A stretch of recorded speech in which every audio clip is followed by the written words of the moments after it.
Hello everybody and welcome back to Skip Allen Paints.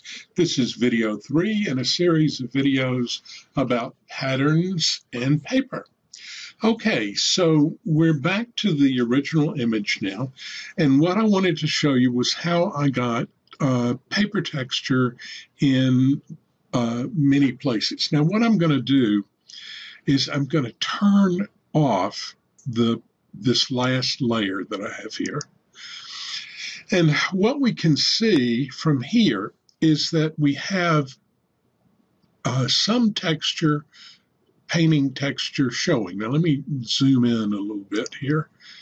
And if we come up to the top, all right, so you can see that I've got some of the paper or canvas texture showing.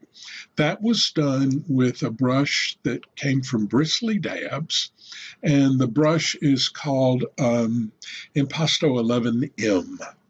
All right, now if I turn this layer 2 off, you see how you can tell where the texture had been, painted texture had been added. This later texture was added above. I'm not sure if it was here. It's probably here.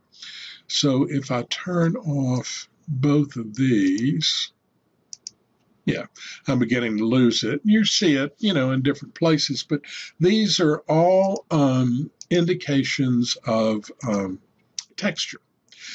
But it's not the kind of texture that I want. For instance, I've made, let's see if I got them back. Yep. All right, so let me turn off the drawing because that's irritating. All right, now, I'm going to move this around a bit in here if I can. Oops, I don't want to do that. Control C. I forgot how to do it. It's hold down the space key, Skippy, and then you can move it around. All right. Notice here I've made some sort of runny paint. Well, if the paint is running, it probably would show canvas texture. If it's running from up here, there's some thick paint under it, or maybe it was painted thick to begin with.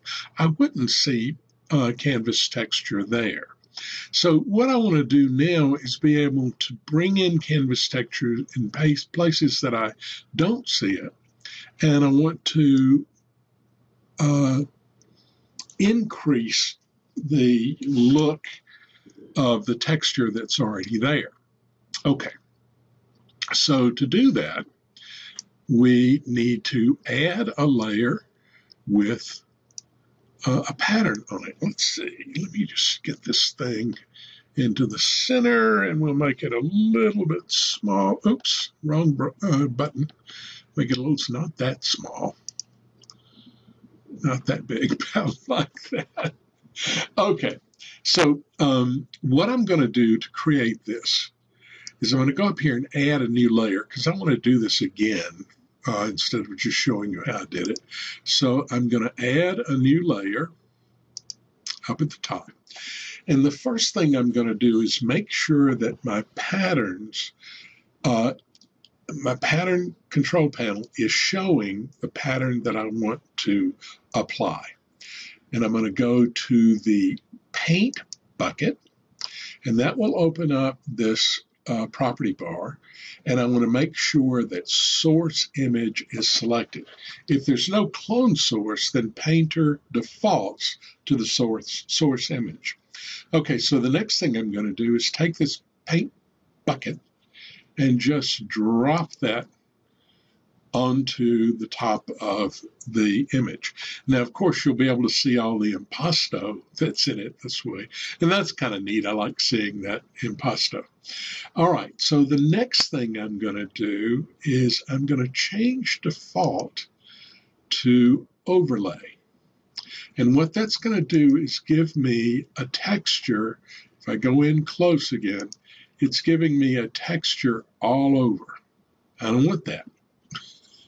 Because this heavy impasto would never be able to show texture under it. It would just, cover it completely up. So what I want to do next is I want to come to this layer and I'm going to add a layer mask. Now, after I add the layer mask, I want to get rid of everything. So the way a layer mask works is if it's white, it reveals everything that's on the layer. In other words, being white, all of this layer will show, okay?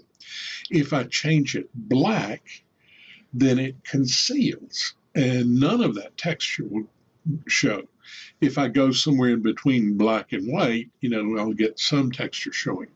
But what I want to do is I want to be able to paint this back in. So I want my layer mask to be black. So the first thing I'm going to do is find something. Let's see, it'll probably be easier to come over to the mixer. And we'll just click on black. Now I've got black. Go back. I'm on my paint bucket. I want to make sure that my layer mask is activated. You see the black around that line? That means the layer mask is working. And here there's no black line. If I click on it, now you've got a black line and that's active. But I want the layer mask to be active. And I want to come up here and say current color for the paint bucket. I don't want to put in the source image again. Now I want to put in the current color, which is black. So I just drop that in and see how all of that texture then disappeared. Okay, I'm a little bit over my time, so we're going to quit at this point. And when we come back, we'll talk about painting in the texture. Bye-bye.